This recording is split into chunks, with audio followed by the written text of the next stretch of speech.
Hi friends, வணக்கம். அம்லி கிச்சனில் இன்றைக்கி கேழ்வரகு மாவு கீரை போட்டு அடை எப்படி பண்ணுறது பார்க்கலாம். இது தேவையானது கீரை, பச்சை மிளகா, வெங்காயம் கட் பண்ணி வச்சுருக்கேன். இதெல்லாம் எண்ணெயில் போட்டு வதக்கிட்டு மாவில் போட்டு பண்ணிடணும்.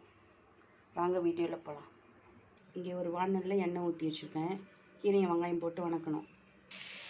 ஒரு பெரிய வெங்காயம் எடுத்துக்கிட்டேன். ஒரு 4 பச்சை மிளகா போட்டுருக்கேன். கொஞ்சம் வதங்கணும். இதில் கீரையை போட்டு வதக்கிட்டோம்னா மாவில் போட்டு கசிஞ்சு நம்ம ரொட்டி செய்யும்போது அது மாவோட கீரை வராமல் இருக்கும் வெளியில். ஒரு கப் மாவு எடுத்துருக்கேன். இதுக்கு தேவையான உப்பு போட்டுக்கலாம். இது கொஞ்சம் துளு கீரையாக இருந்தால் நல்லாயிருக்கும். இளங்கீரையாக அலசிட்டு உருகி வச்சுருக்கேன்.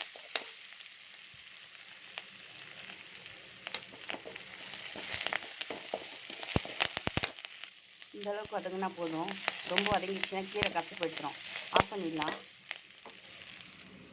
இது மாவு தண்ணி போட்டு பிசைஞ்சிடலாம். இது மாதிரி ஒரு துணி எடுத்து ஈரம் பண்ணி புழிஞ்சு எடுத்துக்கிட்டு இதில் போட்டு இப்படி தட்டணும் மெலிசாக. தோசைக்கல்லில் வச்சு பார்க்கணும்.